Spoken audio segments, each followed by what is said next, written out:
Hello everyone. दोस्तों, इस video में हम डिस्कस करेंगे इलेक्ट्रोकेमिस्ट्री के जीएसआई प्रीलिम्स के 2022 के क्वेश्चंस। ओके, लास्ट वीडियो में हमने 2023 के क्वेश्चंस कवर किए थे। उन क्वेश्चंस के थ्रू हमने बहुत सारे कॉन्सेप्ट्स भी डिस्कस किए थे।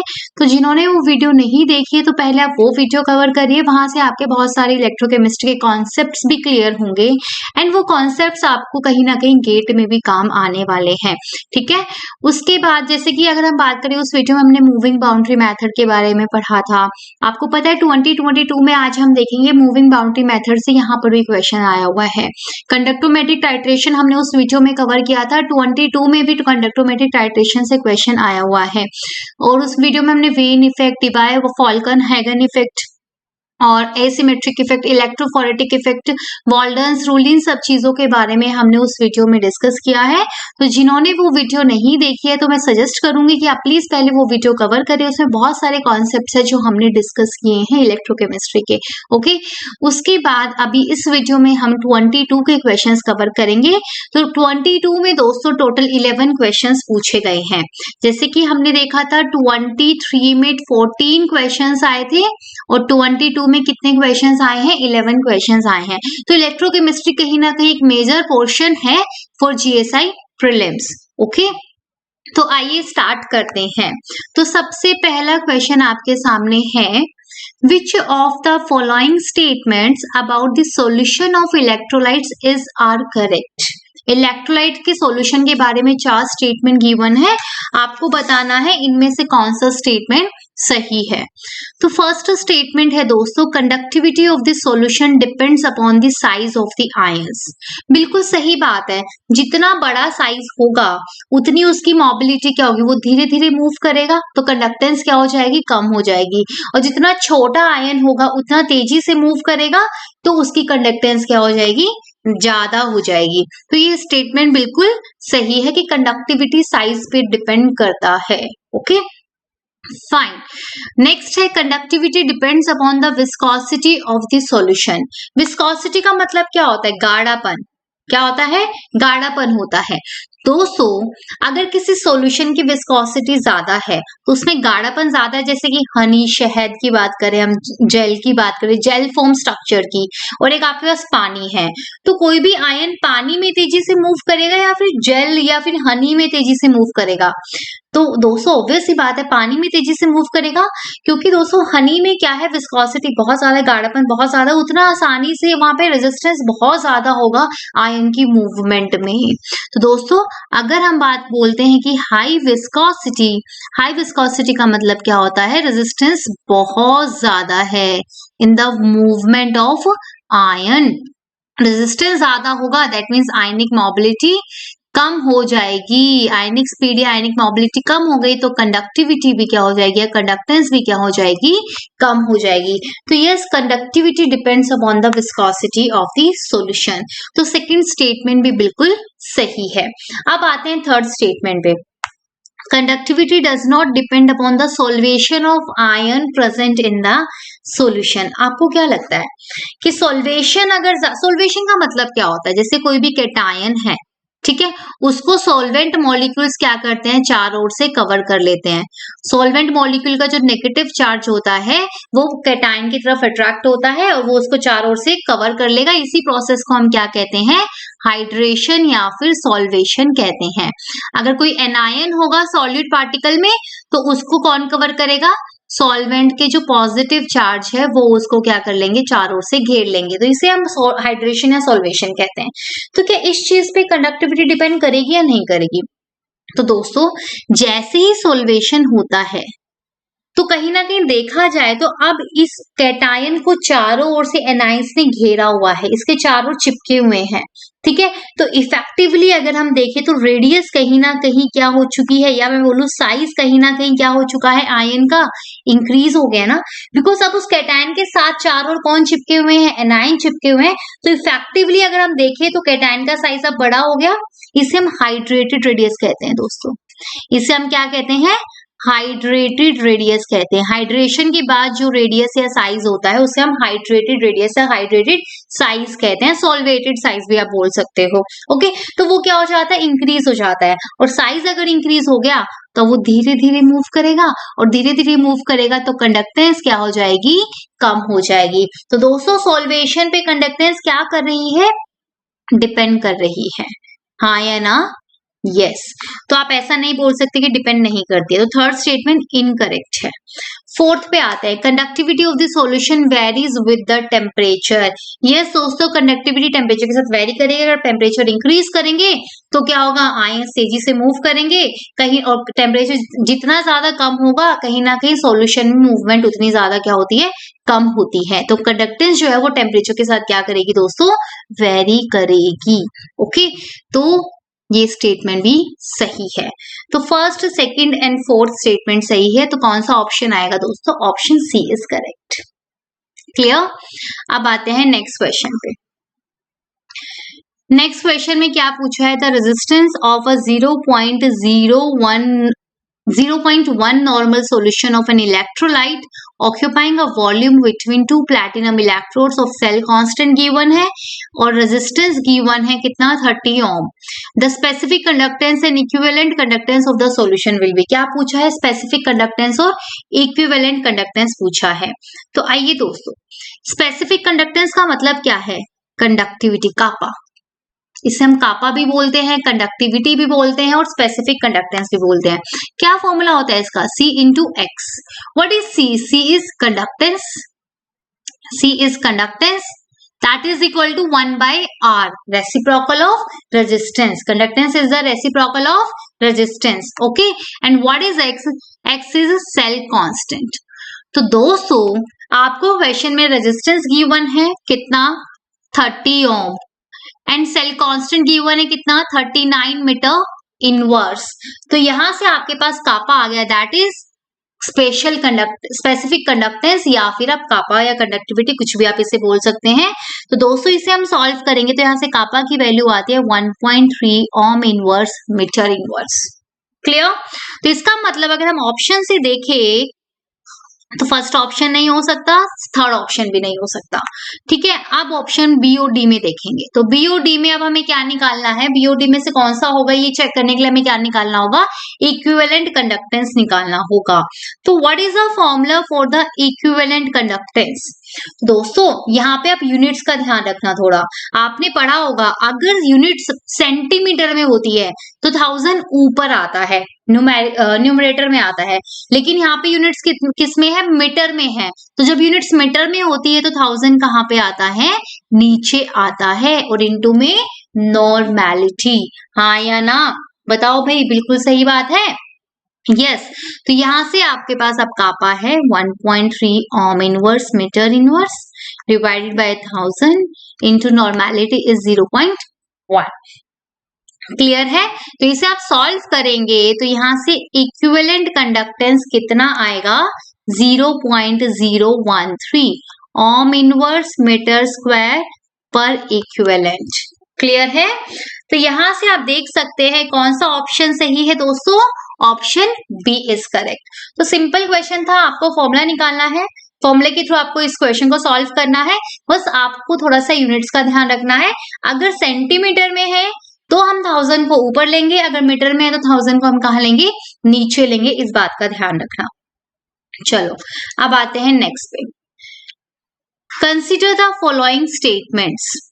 Statement 1, near the lower value of the concentration, the molar conductance of the acetic acid increases sharply on dilution.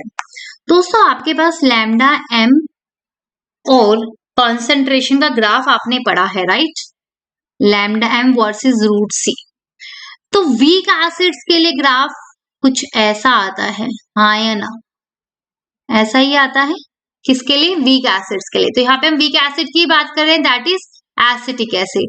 तो एसिटिक एसिड के लिए ग्राफ कुछ ऐसा आएगा, आएगा नहीं आएगा, एक बार मैं फिर से थोड़ा सा ठीक कर देती हूँ इसको, जस्ट अ सेकेंड। ठीक है, तो this is how graph comes for weak electrolytes. Okay, and strong के लिए ग्राफ कैसा आता है, स्ट्रेट आता है। दिस इज फॉर स्ट्रॉन्ग, लेकिन यहाँ पे हम वीक की बात कर रहे हैं। तो स्टेटमेंट में क्या बोला था, near the lower value of the concentration. Lower value का मतलब जैसे आप इधर आ रहे हो, हाई से लो की तरफ आ रहे हो, फ्रॉम राइट टू लेफ्ट, तो जैसे जैसे कॉन्सेंट्रेशन कम होगी, near the lower value of concentration lambda M dilution के साथ शार्पली इंक्रीज हो रहा है। तो यस, आप देख सकते हो ग्राफ से दोस्तों, ग्राफ से आप देख रहे हैं जैसे जैसे कॉन्सेंट्रेशन कम हो रही है तो लोअर वैल्यू पे एकदम से क्या हुआ, लैम्डा एम तेजी से इंक्रीज हुआ, शार्पली इंक्रीज हुआ ऑन डाइल्यूशन। तो ये स्टेटमेंट सही है, ये हम इस ग्राफ से देख सकते हैं। ओके, अच्छा ऐसा हुआ क्यों है, वैसे क्या हुआ होगा, व्हाट हैपेंस हियर।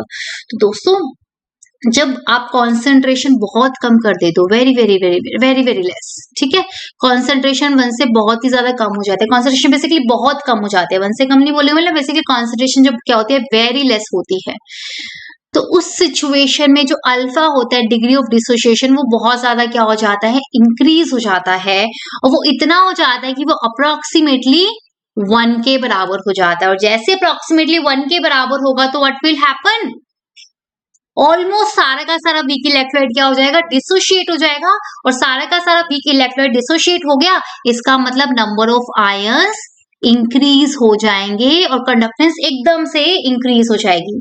आपने ये फॉर्मूला तो पढ़ा होगा, alpha is equal to √Ka/C। इस फॉर्मूले से आप देख सकते हैं जैसे जैसे कॉन्सेंट्रेशन कम होती है अल्फा इंक्रीज होता है, जब कॉन्सेंट्रेशन बहुत कम होती है तो अल्फा तेजी से बहुत ज्यादा इंक्रीज होगा और वो क्लोज टू 1 हो जाएगा। ये तो पता है ना, अल्फा की मैक्सिमम वैल्यू 1 ही हो सकती है, हाँ है ना।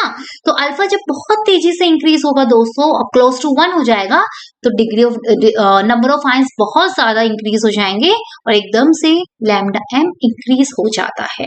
क्लियर है, तो statement 1 is correct.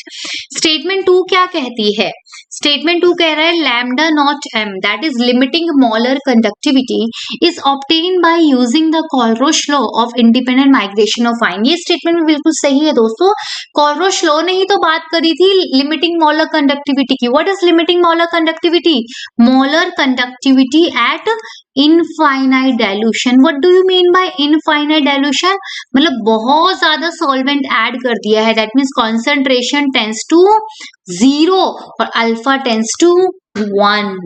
Alpha is degree of dissociation. Okay दोस्तों, स्टेटमेंट 1 और 2 दोनों ही सही है, तो कौन सा ऑप्शन आएगा, option A is correct. Both statement 1 and 2 are correct. Clear है, ओके नेक्स्ट पे आते हैं। Which one of the following statements is correct with respect to ionic mobilities in the solution? तो इन चारों आयनिक मोबिलिटी से रिलेटेड 4 स्टेटमेंट दी है दोस्तों, हमें बताने इन चारों में से कौन सी स्टेटमेंट सही है। ओके तो आइए देखते हैं। Ionic mobility in solution have similar magnitude as the speed of gaseous molecules in gas. देखो एक बात बताओ दोस्तों, मुझे बताना, एक आयन है, ठीक है, A+ आयन है कोई भी, इसको मैंने वाटर में ऐड किया हुआ है, पानी, और ये आयन क्या कर रहा होगा, इस पानी में मूव कर रहा होगा, तो इससे कुछ स्पीड होगी।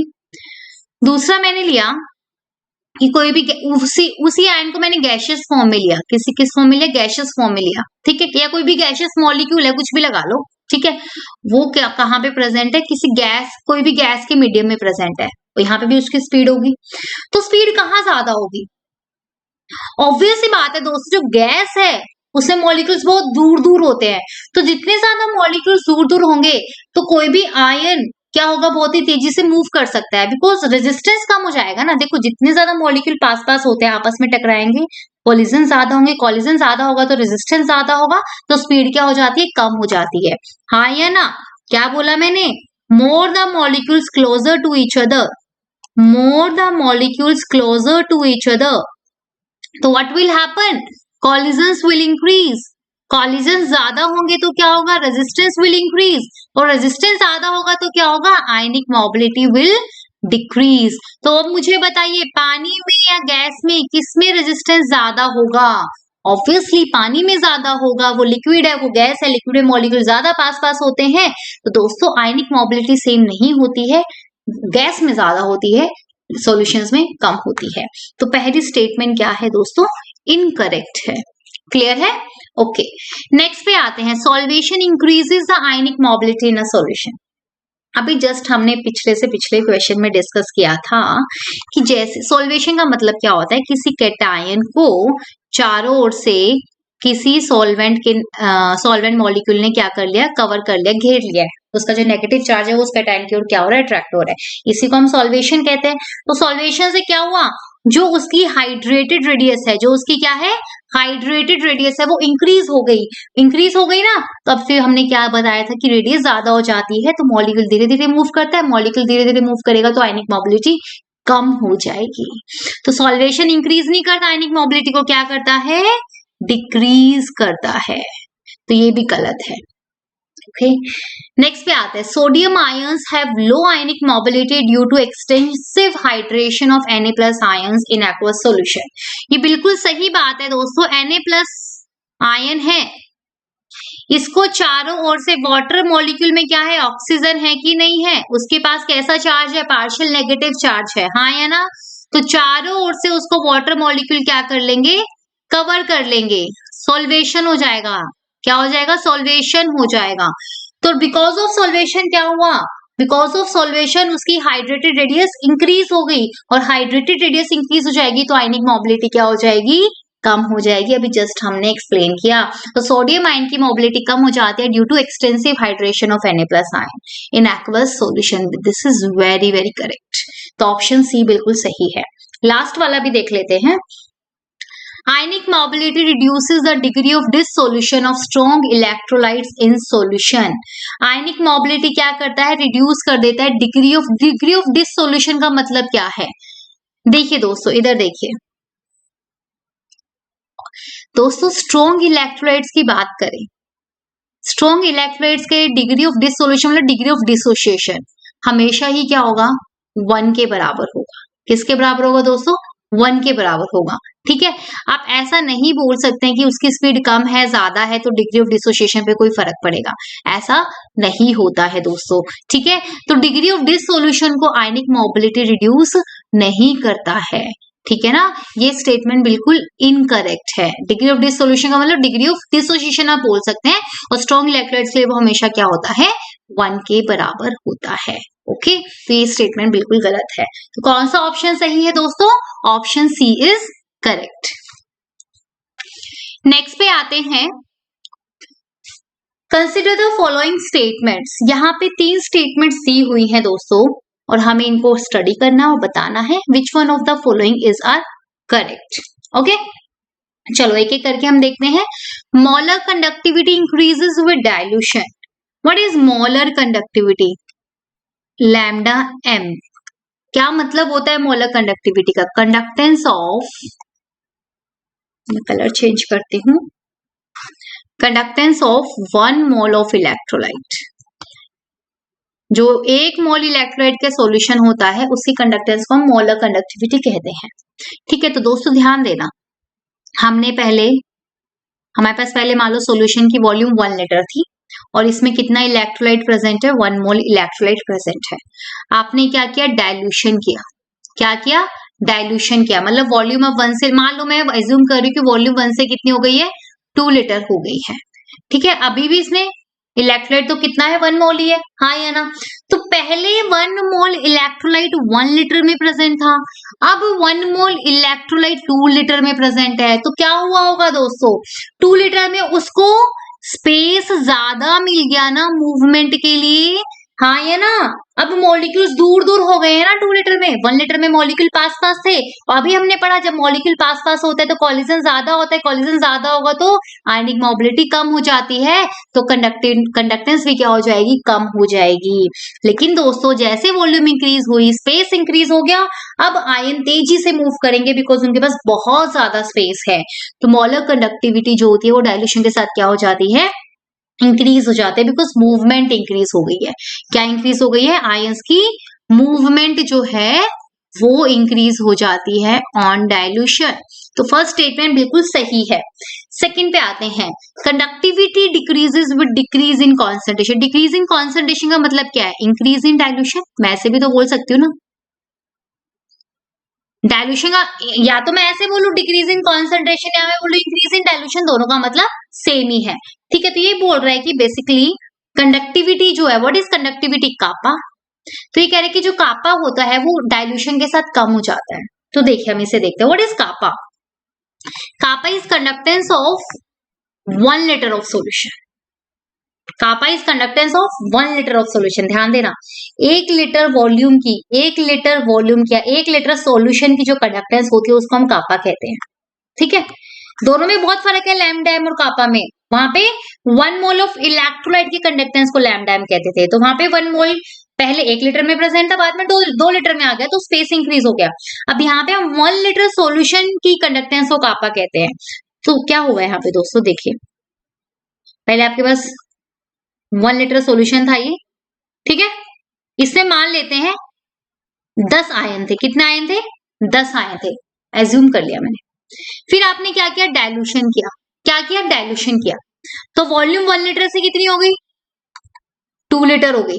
कितनी होगी दोस्तों, 2 लीटर हो गई। लेकिन आयन तो अभी भी कितने हैं, 10 आयन है। लेकिन क्या 2 लीटर की वॉल्यूम को मैं कापा कहूंगी क्या, नहीं, हम तो 1 लीटर की वॉल्यूम को कापा कहते हैं ना। तो दोस्तों अब ये वाला जो एरिया है 1 लीटर का, ये वाला जो एरिया है 1 लीटर का, इसमें नंबर ऑफ आयंस क्या 10 होंगे क्या, नहीं, कम हो जाएंगे ना। क्यों, क्योंकि अब नंबर ऑफ आयंस 10 किस में प्रेजेंट है, 2 लीटर में प्रेजेंट है। पूरी 2 लीटर वॉल्यूम में 10 आयन प्रेजेंट है, तो कहीं ना कहीं 1 लीटर में तो 5 आयन ही होंगे ना। मैंने 5 बोला है, 5 से कम भी हो सकते हैं, ज्यादा भी हो सकते हैं, बट इतना तो पता नहीं कि 1 लीटर में नंबर ऑफ आयंस क्या हो जाएंगे, कम हो जाएंगे, हाँ या ना। दोस्तों नंबर ऑफ आयंस कम हो गए तो कंडक्टेंस क्या हो जाएगी, कम हो जाएगी, ऑब्वियस सी बात है। कंडक्टेंस आपको पता है ना, 2 ही चीजों पे डिपेंड करती है, या तो नंबर ऑफ आयंस पे, जितने ज्यादा नंबर ऑफ आयंस होता है उतनी ज्यादा क्या होती है, कंडक्टेंस होती है। पहले तो हम नंबर ऑफ आयंस ही देखते हैं ना। बट लैम्डा एम में नंबर ऑफ आयंस क्या कर दिए गए थे, फिक्स कर दिए गए थे। लैम्डा एम मोलर कंडक्टेंस में नंबर ऑफ आयंस क्या कर दिए गए थे दोस्तों, फिक्स कर दिए गए थे। इसलिए वहां पे हमने नंबर ऑफ आयंस की बात नहीं करी, वहां पे हमने स्पेस की, वॉल्यूम की बात करी। लेकिन कापा में नंबर ऑफ आयंस फिक्स नहीं है, कापा में क्या फिक्स है, स्पेस फिक्स है, वॉल्यूम फिक्स है। तो यहाँ पे हम नंबर ऑफ आयंस की बात करेंगे। तो आपने देखा कि डायल्यूशन के साथ 1 लीटर वॉल्यूम में नंबर ऑफ आयंस क्या हो रहे हैं, कम हो रहे हैं। इसका मतलब कंडक्टेंस क्या हो जाएगी, कम हो जाएगी। लेकिन यहाँ पे तो क्या बोला था कि कंडक्टेंस, सॉरी यहाँ पे क्या बोला था, कंडक्टिविटी क्या हो रही है दोस्तों, डिक्रीज हो रही है विद इंक्रीज इन डायल्यूशन। तो ये स्टेटमेंट सही है, सही है स्टेटमेंट कि conductivity decreases with the increase in dilution. ये बिल्कुल सही है। आप देख सकते हो डायल्यूशन जैसे हमने इंक्रीज किया तो 1 लीटर सॉल्यूशन की कंडक्टेंस क्या हो रही है, कम हो रही है। दैट मींस कंडक्टिविटी या कापा डिक्रीजेस। तो सेकंड स्टेटमेंट भी बिल्कुल सही है। अब आते हैं थर्ड पे। वैसे तो देखो चारों तो सही हो ही नहीं सकती, तो उससे आपका क्लियर हो गया option A is correct, but हम फिर भी थर्ड स्टेटमेंट देख लेते हैं। चारों नहीं, तीनों, क्योंकि तीनों का तो ऐसा कोई ऑप्शन ही नहीं है। चलो नेक्स्ट स्टेटमेंट भी देख लेते हैं। The for strong electrolyte molar conductivity increases very sharply with decrease in concentration. दोस्तों कैसा ग्राफ आता है, लैम्डा एम वर्सेस कॉन्सेंट्रेशन का, स्ट्रॉन्ग के लिए ऐसा ग्राफ होता है, राइट। तो क्या शार्पली इंक्रीज हो रही है क्या, नहीं भाई, जैसे जैसे कॉन्सेंट्रेशन डिक्रीज कर रहे हो तो स्ट्रॉन्ग इलेक्ट्रोलाइट के लिए जो मोलर कंडक्टिविटी है वो धीरे धीरे ग्रेजुअली क्या हो रही है, इंक्रीज हो रही है, शार्प चेंज नहीं आ रहा है। ओके, तो ये स्टेटमेंट इनकरेक्ट है। आई होप आपको तीनों पॉइंट्स क्लियर होंगे। तो दोस्तों आप देख रहे हो हम क्वेश्चंस के थ्रू कितनी सारी थ्योरी के कॉन्सेप्ट्स डिस्कस कर रहे हैं। तो इसलिए दोस्तों अगर हम पीवाईक्यू सॉल्व कर लेते हैं ना अच्छे से, तो हमारे आधे से ज्यादा जो थ्योरी है वो कवर हो जाता है। ओके, तो आई होप आपको इससे काफी हेल्प मिलेगी। चलो आइए नेक्स्ट पे आते हैं हम। Which one of the following statement is not correct in relation to the Debye-Huckel theory of electrolytic solution?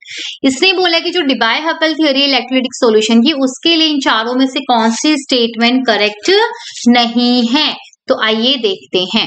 First है Debye-Huckel theory assumes the ions in a solution to be in constant motion। Yes बिल्कुल सही बात है। Debye-Huckel theory assume करते हैं कि ions जो है वो कॉन्स्टेंटली मूव करते रहते हैं। ये बिल्कुल सही बात है, गलत नहीं है। नेक्स्ट है Debye-Huckel limiting law is applicable for concentrated solutions only। ये गलत है, नाम में ही लिखा है लिमिटिंग लॉ। आपने कोलरोच लॉ पढ़ा है ना, लिमिटिंग मोलर कंडक्टिविटी, तो वहां पे लिमिटिंग का मतलब क्या होता है? लिमिटिंग मोलर कंडक्टिविटी जो हम यूज करते हैं लैम्डा नॉट एम, तो वहां पे लिमिटिंग का मतलब क्या होता है? Infinite dilution. क्या होता है? इनफाइनाइट डाइल्यूशन दोस्तों। मतलब कि जितना डाइल्यूशन हम कर सकते थे उतना हमने कर दिया है। Concentration tends to 0, alpha tends to 1। तो हम क्या कहेंगे कि डिबाई-हक्केल लिमिटिंग लॉ किसके लिए एप्लीकेबल होता है? फॉर डाइल्यूट सॉल्यूशंस ओनली, ना कि कॉन्सेंट्रेटेड के लिए। किसकी बात करते हैं? डाइल्यूट सॉल्यूशंस की बात करते हैं। नाम में ही छुपी हुई है वो बात, ठीक है। तो जो ऑप्शन बी है वो इनकरेक्ट है, तो यहाँ से क्लियर हो गया, जो ऑप्शन हमें इनकरेक्ट स्टेटमेंट ही बताना था। बाकी की दो स्टेटमेंट भी वेरीफाई कर लेते हैं। The ionic strength of the solution does not depend on the dielectric constant of the solvent. दोस्तों बिल्कुल सही बात है ये। Dielectric constant of the solvent का मतलब क्या होता है? इधर देखिए, जैसे कि आपने वाटर लिया, ठीक है, आपने अल्कोहल सॉल्वेंट लिया, ठीक है, तो जो डाइलेक्ट्रिक कांस्टेंट है वो बेसिकली सॉल्वेंट की प्रॉपर्टी होती है। किसकी प्रॉपर्टी होती है? सॉल्वेंट की प्रॉपर्टी होती है। तो डिफरेंट डिफरेंट सॉल्वेंट के लिए डाइलेक्ट्रिक कांस्टेंट क्या होता है? डिफरेंट होता है। बट आयनिक स्ट्रेंथ जो है वो सॉल्यूट की बात कर रहे हैं। जो आयन्स की स्ट्रेंथ है वो सॉल्वेंट की जो डाइलेक्ट्रिक कांस्टेंट है उस पर डिपेंड नहीं करती है, वो उनके खुद के नेचर पे डिपेंड करती है कि वो इलेक्ट्रोलाइट कैसा है, वीक है, स्ट्रॉन्ग है, ठीक है। वो सॉल्वेंट के डाइलेक्ट्रिक कांस्टेंट पे डिपेंड नहीं करेगी अकॉर्डिंग टू डिबाई-हक्केल थ्योरी, ठीक है। रियल में देखे तो ऑब्वियस सी बात है, कहीं ना कहीं फर्क पड़ता है, बट हम यहाँ पे डिबाई-हक्केल थ्योरी की बात करते हैं, तो उसने ये एज्यूम किया है कि आयनिक स्ट्रेंथ जो है वो डाइलेक्ट्रिक कांस्टेंट पे डिपेंड नहीं करती है। नेक्स्ट है Debye Huckel limiting law plots for NaCl and KCl should be identical. Yes, क्योंकि Na+ और K+ का साइज भी ऑलमोस्ट सेम होता है, बहुत ज्यादा डिफरेंट नहीं होता, दोनों सेम नेचर के हैं, ठीक है। तो इनका जो प्लॉट आता है डिबाई-हक्केल लिमिटिंग लॉ का, डिबाई-हक्केल लिमिटिंग लॉ किस किस के बीच में प्लॉट ड्रॉ करते हैं? लैम्डा m √c, और ये दोनों ही कैसे स्ट्रॉन्ग इलेक्ट्रोलाइट है, दोनों के लिए प्लॉट ऐसा ही आएगा और काफी क्लोज होता है। और स्लोप मतलब आइडेंटिकल का मतलब क्या? आइडेंटिकल का मतलब ये है, आपने इक्वेशन पढ़ी होगी, लैम्डा m इक्वल टू क्या होता है? a + b √c, ठीक है। ये a और b क्या होते हैं? डिबाई-हक्केल कांस्टेंट्स होते हैं, ठीक है। तो ये बेसिकली रिप्रेजेंट कर रहा है स्लोप को, ये रिप्रेजेंट कर रहा है इंटरसेप्ट को, ठीक है। तो अगर हम बोल रहे हैं कि डिबाई-हक्केल लिमिटिंग लॉ के लिए NaCl KCl का ग्राफ सेम आइडेंटिकल है, इसका मतलब यही है कि उनकी जो स्लोप है वो क्या है? सेम है, ओके। इसलिए हम, और स्लोप सेम क्यों है यहाँ पे दोस्तों? क्योंकि दोनों ही जो इलेक्ट्रोलाइट है NaCl और KCl स्ट्रॉन्ग है, दूसरा दोनों ही एक सेम ग्रुप में लाई करते हैं, दोनों का साइज ऑलमोस्ट सेम है, बहुत ज्यादा डिफरेंस नहीं होता है, और दोनों सेम नेचर के भी हैं, ठीक है। तो इसलिए इन दोनों का जो ग्राफ होता है वो क्या होता है? सेम होता है। क्लियर है?